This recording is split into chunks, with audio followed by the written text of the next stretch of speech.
Kenapa KTT G20 diadakannya di Pulau Penyembah Patung? Kalau di Indonesia, kalau ditaruh di Jakarta, wah, bom bertaburan, demo di mana-mana, saudara. Ya kan? Makanya bikinnya selalu di internal. Karena Pulau Seribu Dewa, ya kan? Nah, kenapa kalian si Daniel suka liburannya di Bali? Kenapa nggak mau liburannya di Padang?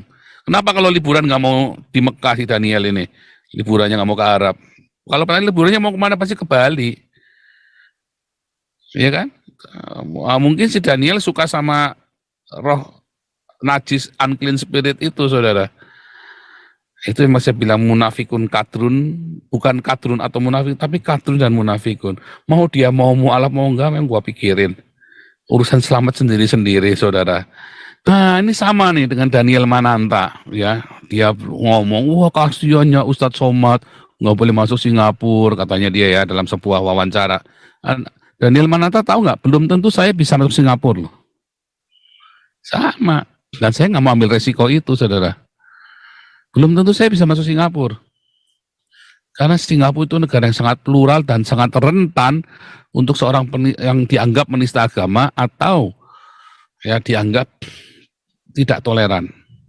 Kalau unclean spiritnya aja berbuat begini, lalu sementara yang katanya nggak nyembah patung, malah bakar gereja, nutupin gereja. Daniel Mananta ini hidupnya di planet Namek sekali, saudara ya. Daniel Mananta hidupnya di planet Namek, dia nggak ngerti, saudara ya. Banyak gereja ditutupin, dia kagak ngerti, saudara. Shalom Iran, Iran sudah tadi ya, Israel. Shalom Indonesia Diaspora, luar biasa tema kita malam ini. Daniel Mananta mendadak kadrun. Luar biasa ya, wah ngeri saudara, makanya. Ini dunia medsos ya saudara ya, jangan sembarang ngoceh saudara.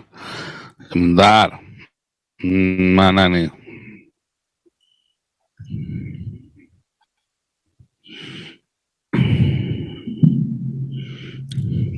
Nah, ini dia. Ya.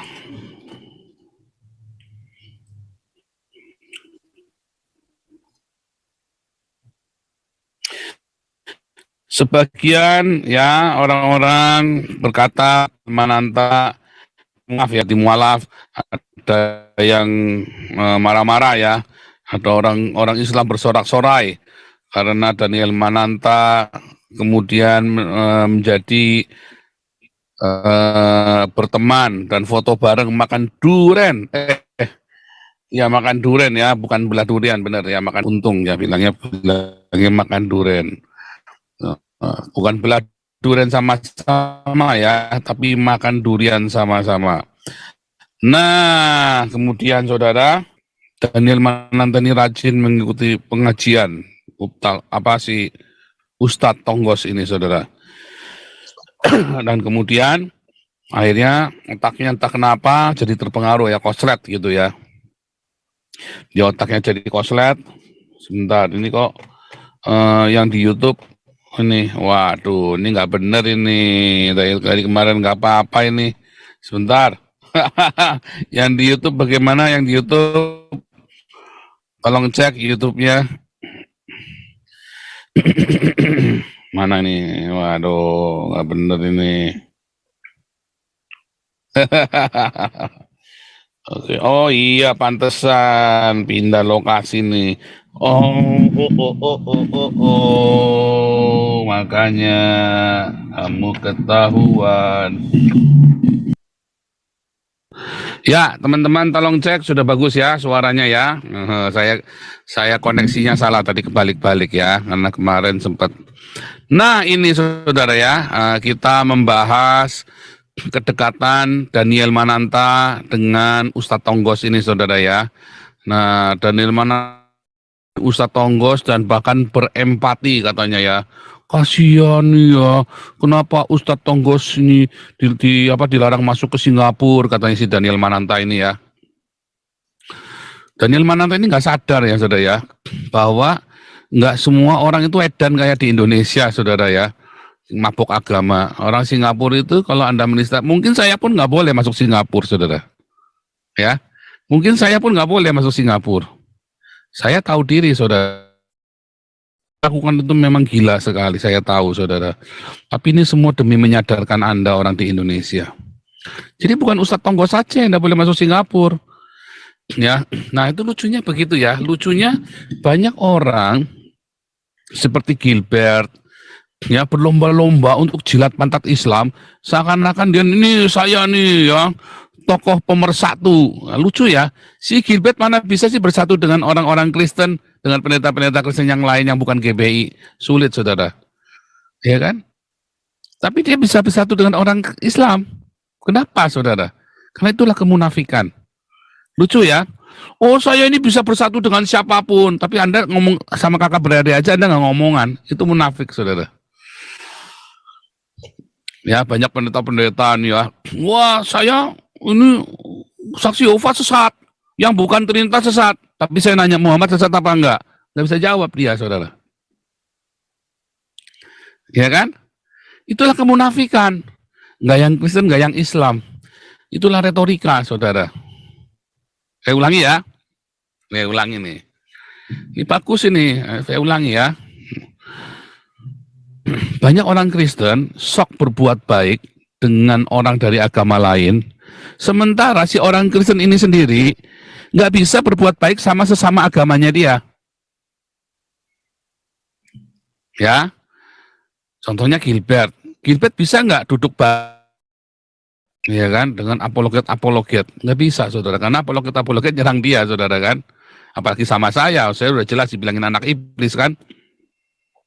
Tapi dia bisa mesra-mesra dengan orang yang merusak bangsa Indonesia seperti Habib Rizik ya, sama Yusuf Mansur si penipu itu saudara ya. Tapi dia nggak akan bisa duduk manis dengan saya, takut dia sama saya. Lalu dia bilangnya dia yang memersatukan bangsa. Oh. Enggak saudara, itu munafikun saudara ya. Itu munafikun. Iya saudara. Banyak orang sok-sokan ngomongin saksi Yehova sesat, yang bukan Trinitas sesat, yang bukan Oneness sesat, ya Katolik sesat. Lalu ditanya Muhammad sesat apa enggak? Enggak berani jawab. Itu munafikun saudara. Ya kan? Padahal kenapa saksi Yehova dibilang sesat? Karena dia tidak percaya bahwa Yesus adalah Allah. Muhammad bukan cuma nggak percaya Yesus adalah Allah loh, tapi Yesus bahkan tidak mati di salib kata Muhammad.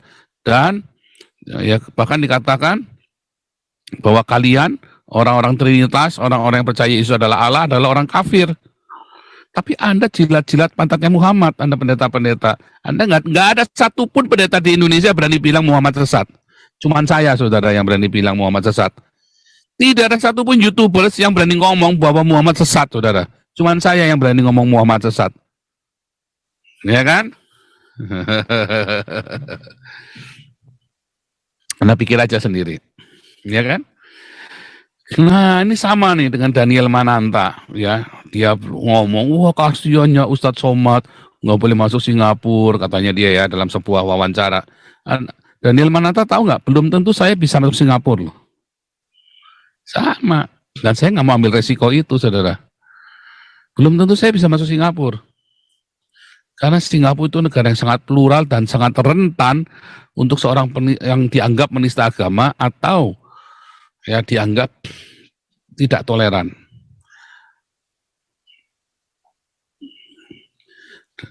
Ketika seorang Ustadz Abdul Somad berkata ada jin kafir, ya ada jin kafir di salib Yesus. Lalu Daniel Mananta ini kan malah mengendorse kan, oh ternyata benar saudara bahwa di balik patung itu ada roh jahat, ada unclean spirit, dia bilang unclean spirit, dia bilang begitu kan. Nah, Salahnya di mana, saudara? Kalau Daniel Mananta bilang begitu, salah banget, saudara.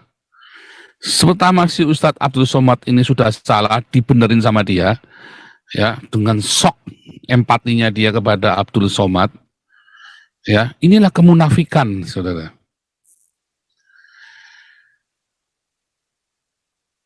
Yang salah bilang salah.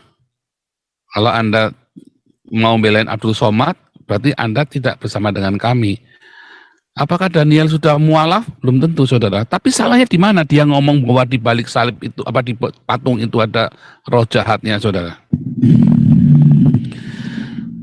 Salahnya di mana, saudara? Saya kasih tahu Anda ya. Semua penyembah atau dianggap menyembah patung yang ada di Indonesia, semua orang yang dianggap menyembah patung di Indonesia, tidak ada satupun yang pernah meledakkan rumah ibadahnya orang lain, atau membakar rumah ibadahnya orang lain, atau bertindak ya anarkis terhadap orang-orang yang tidak menyembah patung. Ya, apalagi di seluruh dunia, kita cita Indonesia yang paling edan, saudara, ya, tentang toleransi ini. Bagaimana dengan orang yang tidak pernah menyembah patung, yang ngaku-ngaku nggak pernah menyembah patung? Wah, rekornya paling banyak itu, saudara. Ya kan? Rekornya apa dia? Bakar gereja, ya kan? Bakar vihara, ya kan? Bakar rumah ibadah orang yang tidak sealiran. Benar nggak? Yang ngebom gereja itu orang Wahabi. Benar nggak? Ada nggak orang Buddha itu? Ya, itu makanya saya kasih patung Buddha ketawa terbahak-bahak itu ya. Ada nggak orang Buddha yang bakar-bakar masjid atau bakar-bakar gereja? Nggak ada, saudara. Ada nggak orang Hindu yang bakar-bakar gereja, bakar-bakar masjid? Nggak ada, saudara. Sekalipun di Bali mereka mayoritas. Nggak ada, saudara. Nutupin masjid orang Hindu Bali nggak ada, saudara. Ya. Nah, lucu kan? Lalu saya tanya sama Daniel Mananta, ya kan, yang dia nggak mungkin bisa jawab. Lalu setannya yang jadi setan ini orang yang nggak nyembah patung atau yang nyembah patung nih, yang mana yang setan nih?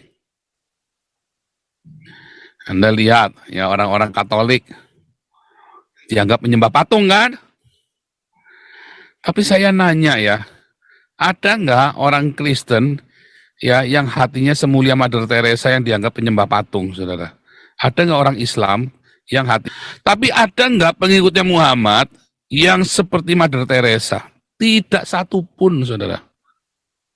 Tidak satupun, tidak sekuku hitamnya, bahkan Muhammad sekalipun yang katanya nggak nyembah patung. Sementara yang nyembah patung yang katanya ada unclean spirit, katanya Daniel itu ya, justru malah banyak melakukan kebajikan. Setiap kali ada bencana-bencana alam di Indonesia, siapa yang hadir pertama kali? Para penyembah patung inilah yang hadir pertama kali, saudara. Orang-orang Katolik dan Yayasan Suci. Bingung lah, lalu heran ya. Kalau unclean spiritnya aja berbuat begini, lalu sementara yang katanya nggak nyembah patung, malah bakar gereja, nutupin gereja. Daniel Mananta ini hidupnya di planet Namek sekali, saudara ya. Daniel Mananta hidupnya di planet Namek, dia nggak ngerti, saudara ya. Banyak gereja ditutupin, dia kagak ngerti, saudara. Iya kan?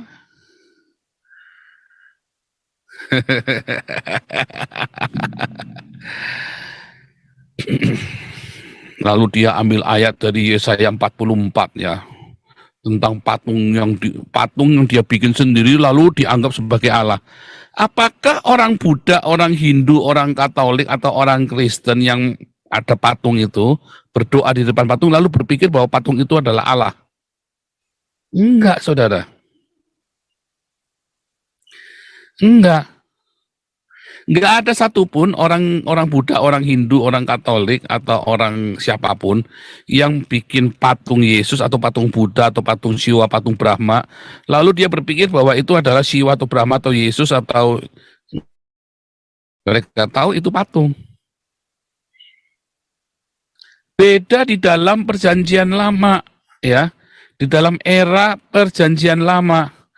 Di dalam era perjanjian lama, konsep mindset orang, kalau dia bikin patung, dia pikir itulah Allah, beneran, saudara. Contohnya waktu di kisah Exodus, ya, Musa bermeditasi, ya kan, 40 hari 40 malam, nggak turun-turun. Lalu orang Israel memaksa Harun bikin patung. Dibikinnya patung, ya kan, lalu si Harun bilang, inilah Yehova Elohim, Yehova Eloheika, dia bilang begitu kan. Ya kan? Yehova Eloheinu. Bingung kan? Tapi di dalam perjanjian baru, nggak akan ada orang bilang, ini patung, ini Yesus nih. Ini adalah Yesus. Nggak ada, saudara. Ini adalah seni, karya seni. Dan orang-orang kagum, ada orang bisa memahat, ya, Yesus sedemikian rupa, sedemikian detail, semakin bagus patungnya, orang semakin suka. Atau Pak Sang Buddha, atau patung Kuan Kong, Kuan Im, dan sebagainya macam. Apakah mereka bilang patung itu Kuan Im? Yang disebut bukan. Itu adalah gimmick, saudara ya.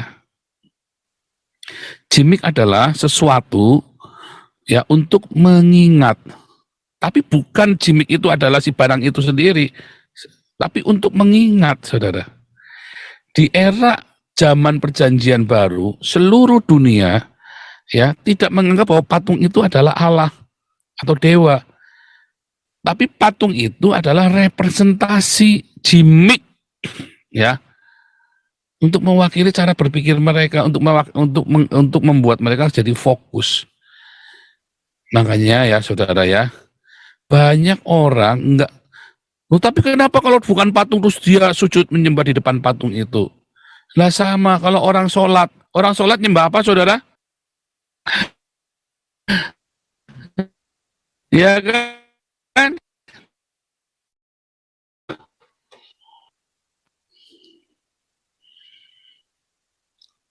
Ngerti ya, saudara ya? Pinter, pakai otakmu, saudara. Apakah kalau dia sujud di depan itu berarti dia menyembah itu? Enggak. Mengapa orang Islam sujud menyembahnya harus menghadap ke Ka'bah? Bedanya apa, saudara? Apakah di Ka'bah ada setannya? Orang Islam itu sadis-sadis, saudara. Ada nggak orang Islam yang baik, yang sudah jarang menyembah Ka'bah?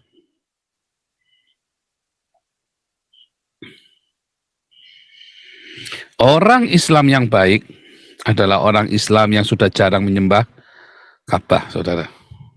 Kalau orang Islam itu masih rajin menyembah Ka'bah, pasti dia sadis, saudara.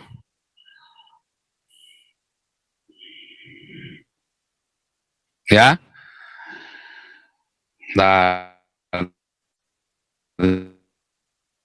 ini lagi putus-putus ya. Ini saya nggak tahu kenapa nih putus-putus hari ini dari kemarin. Jadi saudara, kita sekarang balik, saudara ya. Apakah patung itu disembah gara-gara orang itu sujud di depan patung itu? Bukan, dia lagi sujud menyembah Tuhannya. Patung itu sebagai gimmicknya, saudara.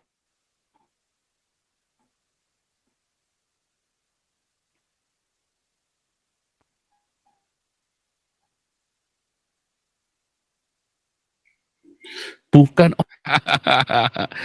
Kedua, saudara, kalau Anda menganggap bahwa orang yang berdiri di sujud menyembah di depan patung itulah sedang menyembah patung, maka orang-orang Islam adalah penyembah bok. Ya. Paulus yang sangat cerdas, Nabi ke-26 dilawan. Gitu ya. Jadi, saudara, ya, perkataannya si Daniel Mananta bahwa di dalam patung ada roh jahat atau unclean spirit, itu adalah pernyataan yang bodoh. pernyataan kadrun itu, saudara.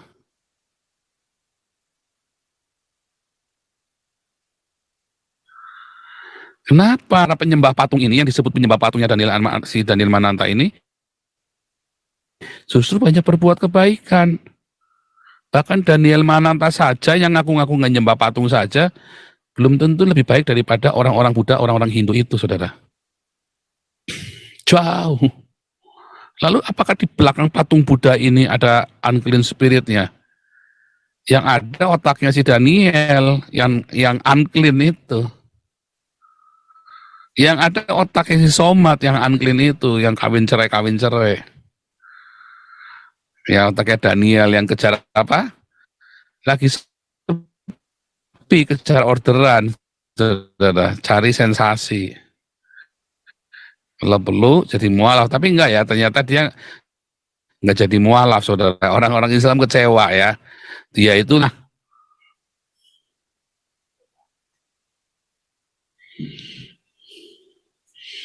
ya, lagi pansos, bener ya. Daniel lagi pansos, bener ya. Tapi apakah Daniel jadi mualaf? Ya belum, saudara. Kenapa? Rezekinya dari gereja kok, dia dari teman-teman gerejanya kok, ya kan. Tapi nanti kalau jadi Islam pasti kayak Deddy Corbuzier kan langsung meledak kan.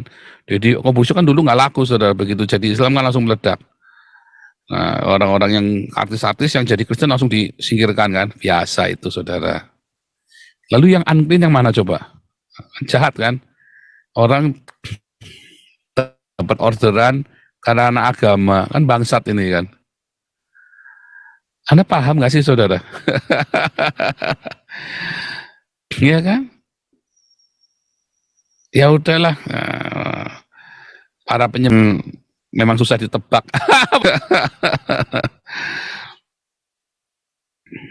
Nah, saudara, lanjut ya, lanjut. Kalau Anda pikirkan lagi, ya, tapi kan di Yesaya ditulis, ya, satu, ya, perjanjian lama itu sudah dibatalkan, saudara. Jadi kalau Anda cerita tentang Yesaya, perjanjian lama adalah sebuah metafora. Mengapa? Karena dua, ya. Orang-orang di zaman perjanjian baru sudah berubah cara berpikirnya, antropologi, sosiologi, culture-nya itu sudah berubah. Mereka cukup rasional bahwa patung itu adalah patung, bukan dewa. Ya, balik lagi itu adalah gimmick. Makanya kemudian di tahun 300, ya, untuk bisa kontekstual, gereja menghadirkan patung-patung itu supaya orang-orang Yunani ini bisa dimenangkan. Menghalalkan segala cara dong? Enggak, kan sudah dibatalkan perjanjian lamanya. Dan mereka tidak menyembah patung loh. Balik lagi. Mereka tidak berkata bahwa patung itu adalah atau dewa. Beda di perjanjian, benar-benar dianggap dewa, Anda berani ganggu itu patung, Anda bisa dibunuh loh. Di perjanjian baru, enggak ada orang dibunuh gara-gara patung. Baik orang kafirnya pun nggak akan ribut tuh dengan masalah patung itu. Perjanjian lama, Anda berani ganggu patung Apollo, Anda bisa digorok, saudara. Di perjanjian baru, Anda berani ganggu patung dewa-dewanya, oh bisa bunuh-bunuhan. Di perjanjian lama bisa bunuh-bunuhan gara-gara patung. Perjanjian baru enggak, saudara. Mereka waras. Ya sudah, cuman patung bikin lagi. Coba bandingkan dengan Islam. Kamu ludahi masjidnya, kamu bawa anjing ke dalam, wah kekiranya bersilit-silit, saudara. Kenapa bersilit-silit? Maklum mereka nangkep enggak, saudara? Beragama itu pakai otak. Journey, spiritual journey, katanya si Daniel Mananta. Gundulmu pengen spiritual journey. Ya kan? Kalau pengetahuanmu masih cetek, ya nggak usah ngomong, Daniel. Daniel ini saya kenal ya, tahun 2004, ya, tahun 2004 saya masih sekuler. Saya pernah berbisnis dengan maminya Daniel Mananta ini dengan pengetahuan Alkitab yang benar. So, kalau Anda pikir ya, saya dengarkan interviewnya Daniel Mananta ini ya. Mau tanya apa-apa, masuk kamar dulu berdoa. 10 menit keluar lagi jawab, Tuhan tadi berkata. Dalam hati, lebih, emang Tuhan nggak bisa bicara saat itu juga, mesti masuk kamar dulu 10 menit keluar lagi. Tuhannya kayak pesugihan, taruh di dalam kamar, saudara.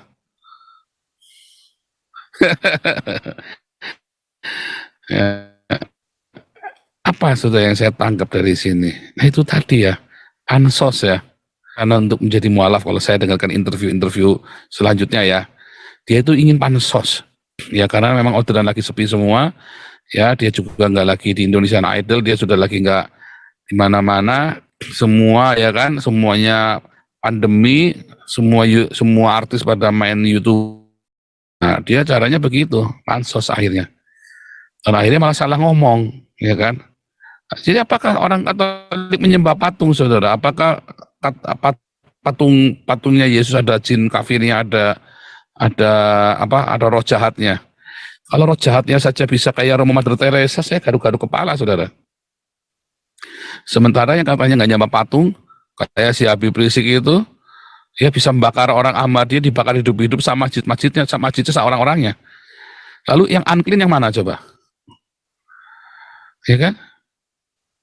Andai kata gerejanya Daniel Mananta lah, dibanding dengan kita saja proyeknya udah kalah jauh, saudara. Ya, ada nggak pendeta gereja karismatik alirannya Daniel Mananta itu yang seperti Mother Teresa atau Paus Francis? Nggak ada, saudara. Tidak ada pendeta Pentakosta karismatik, bahkan pendeta Protestan di Indonesia yang katanya ngaku-ngaku nggak nyembah patung. Ini Esra Surya ikutan lagi ya, sama-sama cungulnya sama si Deking Gadas. Ya, bukan Deking Gadas ya, Deking Geragas. Si Deking Geragas sama si Esra Saru itu ya, sama saja, saudara. Ikut-ikutan. Ya.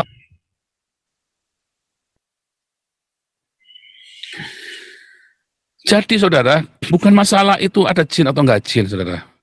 Itu adalah penghayatan orang masing-masing. Yang penting aplikasinya di lapang, bagaimana kamu menghidupi imanmu, saudara. Bukan masalah patung atau dan yang lain-lainnya. Buat apa kamu nyembah patung kalau hidupmu enggak berarti? Buat apa juga kamu ngomong agama kalau kamu enggak berbuah yang baik buat sesama? Orang Islam itu buahnya apa buat sesama? Enggak ada. Dari sejak lahirnya Islam sampai dengan hari ini kerjanya cuma ngerusak aja. Coba Eropa baik-baik, begitu kemasukan orang Islam jadi nggak baik. Iya kan? Indonesia dulu baik-baik, Nusantara, begitu kemasukan Islam jadi nggak baik. Itu yang penting, saudara. Ya, Daniel mualaf kok pada marah? Enggak lah, dan dia mau mualaf saja, nggak ada yang marah ya. Orang dia juga belum tentu lahir baru kok. Pertanyaannya, apa buahnya Daniel Mananta ini? Apa buahnya? Jauh, saudara. Orang itu kan diketahui dari buahnya. Mau ya. Oke, ini siapa Jeff, ini siapa nih Jeff ini. Jadi bukan masalah Daniel mualaf atau nggak mualaf, kita enggak urusannya, saudara ya. Saya nggak urusan dengan Daniel mau mualaf kayak enggak.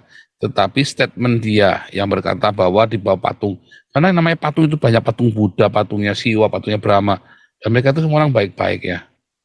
Coba kenapa KTT G20 diadakannya di pulau penyembah patung? Kalau di Indonesia, kalau ditaruh di Jakarta, wah, bom bertaburan, demo di mana-mana, saudara. Ya kan? Makanya bikinnya selalu di internal,